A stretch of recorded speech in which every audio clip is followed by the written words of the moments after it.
Hi, and welcome to Habits for Humans, the podcast that explores what makes people tick and how to program this brain of ours to do what we want it to do. I'm your host, Kim Flynn, and today we're going to talk to Cate Stillman, and we're going to talk about a very spicy topic, and it actually might taste spicy. I don't know either, but we're going to talk about urine therapy. Yes, you heard me correctly, urine therapy. And when I talked to Cate about this a couple of weeks ago, and this was the topic, it was so intriguing to me. And I thought, but is this real? Like, are people really doing this? And jumped on Google and read a bunch of stuff. And it's actually legit, y'all. Urine therapy is actually a thing. Who knew? And so we're going to dive into the ins and outs of urine therapy with Cate in just a little bit. So we have a giveaway for our listeners at the end. If you like free stuff, stay tuned all the way to the end. We have two free giveaways, one from our sponsor, Card Salad, and one from Cate's business as well. So we'll talk about that at the end. So first, a word from our sponsor, Habits for Humans, is brought to you by Card Salad. It's a health and wellness company that teaches you how to program your brain using systems and habits. Their flagship program is Eat Well. Let me show that to you right here. It is a meal planning and organizational system. You hang the board on your refrigerator and you have recipes, and then every day you have a habit card leading you through implementing habits so that you will never diet again, and you will teach and train your body slowly through habits how to actually crave good food for you. It's called Eat Well, and we're going to share with you at the end of our program today a free week of meal planning delivered to your inbox. So welcome, Cate Stillman. I'm so excited to have her on today. Cate founded Yoga Healer in 2001 as an avant-garde dialogue in ancient wisdom for modern humans. The Yoga Healer community has depth, span, and breadth, and over 20 years, Cate Stillman has corralled the conversation towards relevance, resilience, rewilding, rewiring, and results for modern humans to thrive in their bodies and achieve their life goals. Cate is an evolutionary thought leader, global tribe builder, and author in the field of rewilding humans. I love that phrase, rewilding humans, orienting towards meaning and purpose and getting deeply invested in life.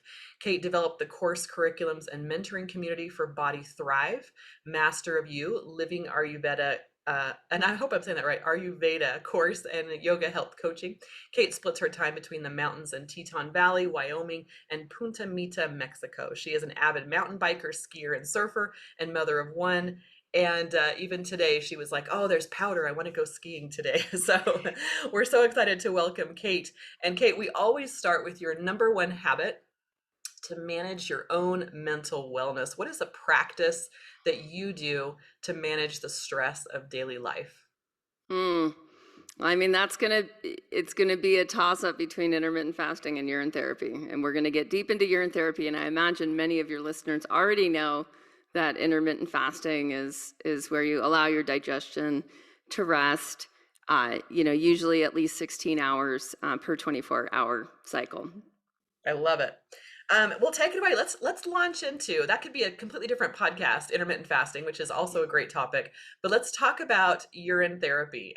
Just give us the spiel. What is it, and how do you overcome the initial maybe revulsion a little bit that we feel when we think about using our pee? Yeah. So urine therapy is something that, in the research that I've done, is found in most. It's found in most ancient cultures and most indigenous, basically most indigenous people's traditions. So it's something that animals do. It's something that humans used to do, but it was cultured out of us. And one of the ways that leaders control culture is by defining disgust. So anyone who's ever studied authoritarianism or totalitarianism is really familiar with this. Like, new leader comes into power and says, these people are disgusting, or this is disgusting, or this kind of food is disgusting. And there were reasons over time that needed to happen, that disgust was used as an emotion to control populations. And some of them were actually really good reasons, like sanitation was helpful. It was helpful to help, certain, like for instance, in India, they ate cooked food, basically to kill bacteria, and they didn't eat meat, basically for the same reasons that bacteria is, more in meat, and the violence part of it. But there's, basically you control people with what they believe about food, what they believe about their body, and what they believe about their environment. And those are like the three main triggers of disgust. So somewhere along the line, like if you have a baby, anyone who's raised a baby, babies are not naturally disgusted by urine. This is true. They're not disgusted by anything, and they'll play with anything. Yes. Yeah, right. And so, and most of them are curious about it. Most people, even listening right now, you can think of something you've heard to use urine on, whether it's like a stingray bite or a really bad burn. I mean, it depends how much you know about this stuff. But I mean, Native Americans have used it in their hair to prevent their hair from going gray. People have used it in their eyes to prevent cataracts, or even to start to break down cataracts that have already started to build. So for me, in my journey in yoga and Ayurveda, I came across urine therapy over 20 years ago, but I didn't find a user community until about a year ago. So even for me, it's fairly new as a personal practice. I started about a year ago, and because of the depth of wisdom that I already had, and my propensity to do a lot of reading and scientific literature, I've learned a lot in the past year, and I've interviewed a lot of people on it. Well, let me ask you this. What is your routine? You wake up in the morning, give us your routine. What do you do, if you don't mind? Yeah, no, I don't mind at all. So I'm a heavy user. So I just want to say there's a huge range in there. So my routine is I'll wake up, I'll pee in a glass jar. It's one of the first things I do is pee in a glass jar. I'll do an aged pee enema. So pee ferments into a living liquid that is probiotic and pro-electrolyte and has tons of hormones, and even has growth hormones. So I inject a pee enema, which I kind of love. It's like a happy hormone thing. And then I'll rub HP into my body. I'll scrape my tongue. I'll swish with fresh urine. I'll drink fresh urine. I'll put it in my eyes. I'll snort a little bit up my nose of aged. I use aged in my eyes and in my nostrils. Aged is much, much stronger. And yeah, I rub it all over my skin. Wowza, you are not kidding. You're a heavy user. Okay, so if that is Yeah. the extreme end of the spectrum, and people listening like me are kind of like, oh, I don't know if I'm ready for a pee enema every morning. What Yeah. is like the introductory use? Yeah, and it depends on the person, right? So some people are really like really into skin, right? So say you've had a skin problem for a long time, or maybe you want to prevent wrinkles, or maybe you have eczema or a rash, or maybe you have athlete's foot. Like starting to age it is, to me, is like, it's like basically you pee in a jar and you let it sit for 4 days, so the ammonia off gases.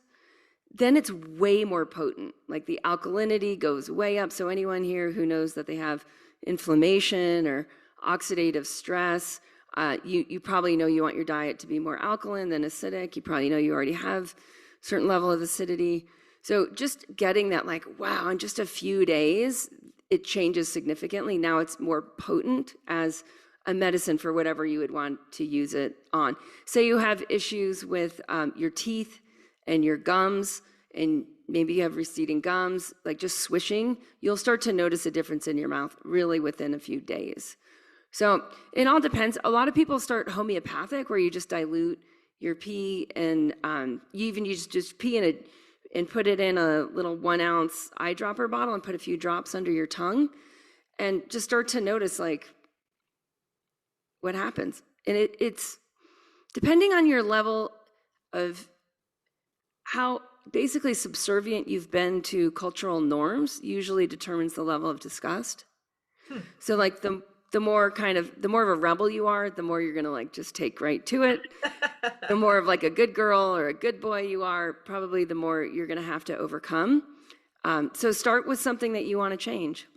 Okay, awesome. So I definitely would be a good girl in that category, because the thought was like, oh, that's a little intense for me. But I was reading last night, and I was reading about the urea. Is that how you say it? Urea or urea?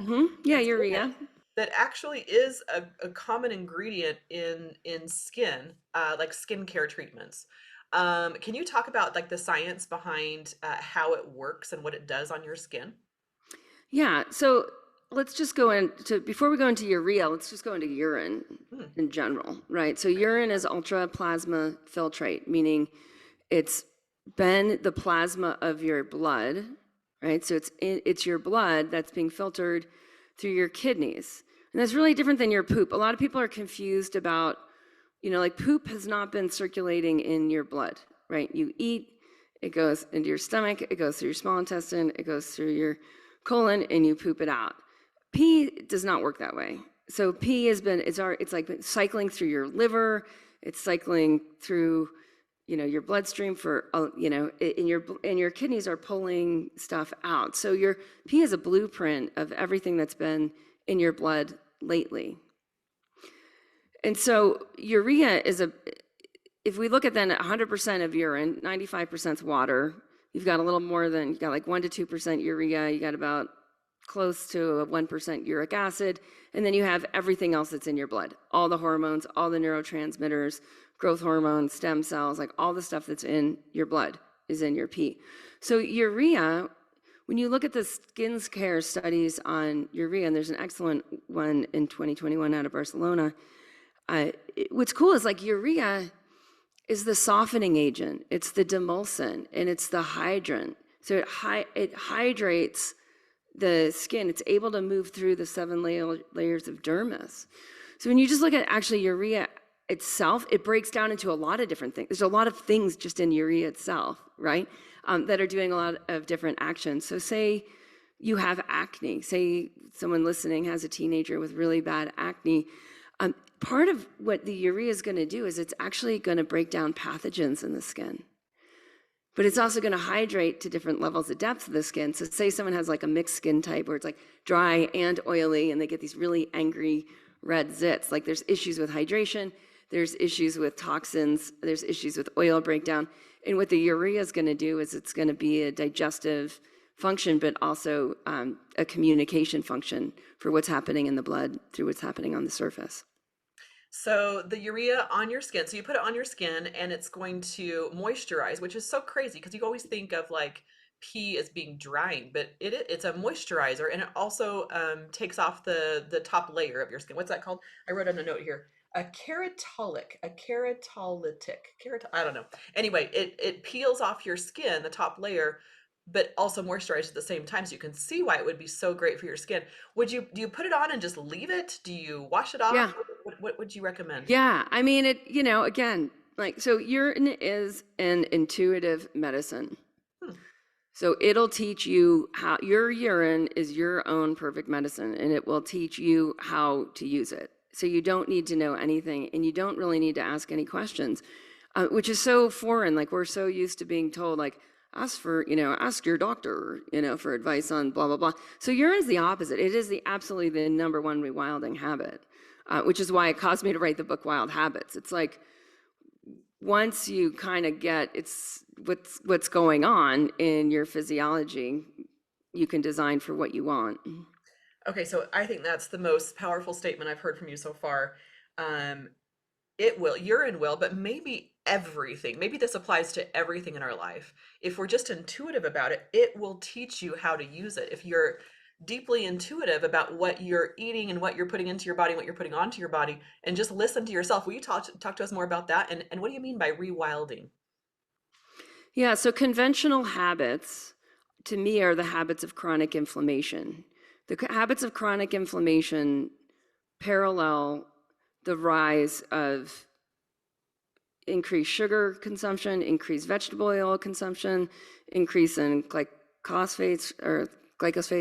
So what we see is that, we basically have created toxic habits and toxic food. The habits that are most toxic right now to humans are eating too frequently. Interesting. That, I would say, it's the easiest thing you can do. And this is through the research shows it's pregnant women, it's children, it's everyone. Everyone's just eating too frequently. So humans 10,000 years ago had brains that were 10% larger. That's the work of Mark Mattson with the NIH on intermittent fasting. So we're eating too much, and it's making us fat and dumb.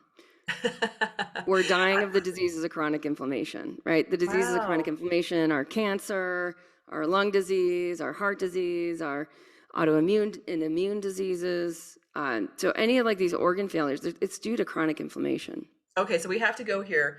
The podcast is supposed to be on urine therapy, but now I'm fascinated about intermittent fasting. When I think about our ancestors and how we evolved, yes, we would not be eating every 3 hours, but not by a long shot, right? We would be eating when we killed something or when we found something to pick and eat. Will you talk to us about that intermittent fasting?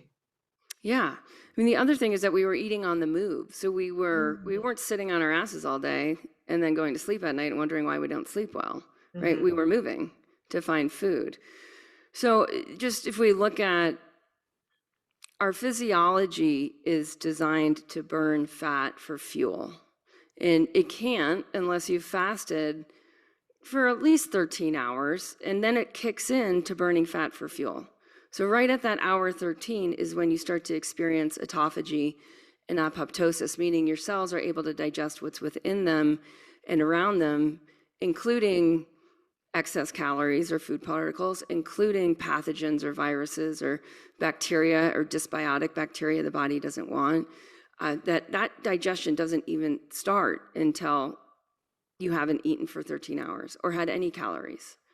How does this fit in with the popular intermittent or not intermittent fasting, but how does this fit in with the popular intuitive eating, like really listening to your body? Because it feels like we're saying two different things. Really listen to your body, and if you're hungry, then you eat it, then you eat something, or go by the clock and say, "Oh, it's not 13 hours yet. I should not eat." So talk to us about the balance between those two.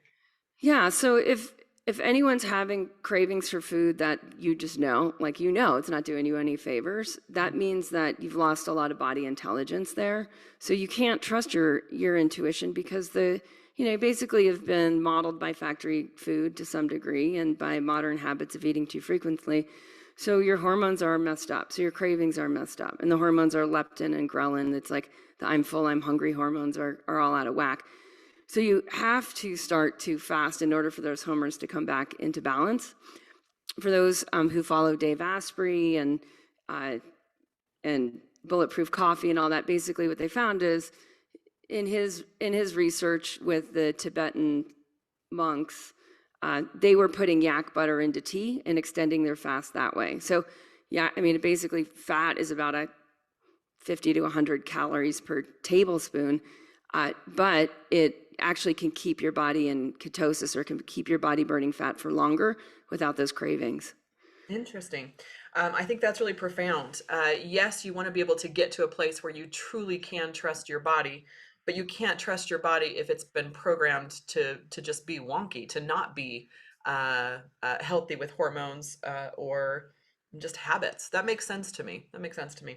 What else do you have for us, Kate? Well, I mean, yeah, so where urine therapy intersects with intermittent fasting, and again, what I have found in researching or in talking to researchers on intermittent fasting is they don't know this, uh, is that urine therapy. So for those who drink their urine, they can fast longer with no cravings.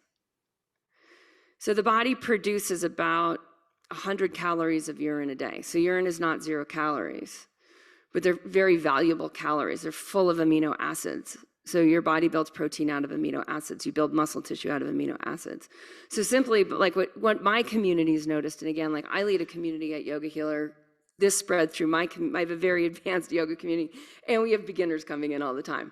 But the advanced people picked it up really fast, and they started reporting like, oh my gosh, I can sleep through the night. Well, yeah, because melatonin and serotonin you're upcycling. Or, oh my gosh, I can fast way longer. So the weight's just falling off and I have no cravings. And it's like, yeah, because now leptin and ghrelin are coming into balance. So what the urine therapy does is it naturally extends fasting time, and you start to experience what the yogis call svadhyaya, which means self-study, and it leads to the number one measure of health in Ayurvedic medicine, which is the medicine of yogis, called svastha, where you're seated in the self. So you're upcycling your own essence. Your body's getting hydration, it's getting food through the amino acids, and it's getting medicine to, basically correct in the endocrine system. So you actually bolster your ability to be intuitive. I love this. I love the whole principle of being intuitive and self-study. I love all of that. Talk to me about what the critics would say, which is there isn't much research that shows that drinking urine specifically will help you. Talk to me about that. Yeah, it's like, well, why isn't there more research? So, I mean, anyone who's a thinking person knows the answer to that because they understand how the global economy works. Urine is the most studied, what is it? It's the most studied component of the human body. So every doctor's looking at urine samples. Why are there no studies on aged urine? Everyone pees about 10 times a day. Why are there none? There's zero. Why has the NIH never funded a study on urine therapy? Why do we have no control groups? Why do we have no double-blind studies? Why do we have no studies on intermittent fasting and urine therapy? Why do we have no studies on any of the things that, I mean, we have, to me, it's like we have user data and we have ancient wisdom. Urine therapy is showing up both in modern user data where we have user groups, right? Tons of user groups around the world. User groups in China, user groups in Germany, user groups in international community, user groups in the United States. So we have empirical data. We have ancient wisdom, right? Native Americans were using it. The Greeks were using it. The Chinese, ancient Chinese were using it. The ancient Tibetans were using it. The ancient, Indians were using it. The ancient South Americans were using it. So we know we have historical data. Why don't we? Yeah, so why aren't we studying? What we do have is a lot of pharmaceutical companies studying components of urine. They create a synthetic component, and then they study that. But anyone who knows synthetic from the real thing, there ain't nothing like the real thing, baby. I'm sure you're familiar with Premarin that's made from horse urine that supplements hormones. And I've been on for years just natural hormone therapy, and I had a doctor switch me back to the synthetic. And I would strongly agree. There's nothing like the real thing, and you can feel a difference. And I love your phrase of self-study. Study yourself and be an expert for yourself in does it work or does it not for you. So I love that. As we wrap things up, remind that the goal of this podcast is to program your brain to start instilling systems and habits into your daily life. I don't know about you guys, but I'm actually going to try it. I am going to try a little pee on my face in the mornings and see what it feels like. If it feels better than retinol, that if it actually produces the results that science says that it does, and overcome that gross factor, so I can not be controlled and be less of a good girl. Yay! Yay! So we have two giveaways. Cate, will you talk about your Yogi Detox? Yeah. So, like we were talking about before, when we want to live intuitively and stop asking other people for advice, but look within for wisdom, our 3-week reset that bolsters your intuition and control over your body and your health and your direction in life is the Yogi Detox. We run it every April and every October. It is tremendous. It's powerful. You're in community. Even from the moment people sign up, they start to feel that momentum. I love it. So go to yogidetox.com. We're going to have a bunch of links for Cate where you can find her. She's got a substantial YouTube program or YouTube videos, all kinds of stuff on her social media. So follow those links, find those in the show notes, wherever you're finding us, and watch for that. Giveaway from our sponsor, Card Salad. Go to habitsforhumans.com and sign up for a free 7-day Eat Real Foods challenge. It's 7 days of recipes, a done-for-you shopping list, and meal planning is completely done for you, so you don't reach for the dino nuggets in the freezer. You eat real food, which is the goal here. Thank you, Cate, so much for joining us. That was fascinating. And thanks to our listeners. This is Habits for Humans. And thank you in advance for giving us a positive review. Thanks so much, everyone.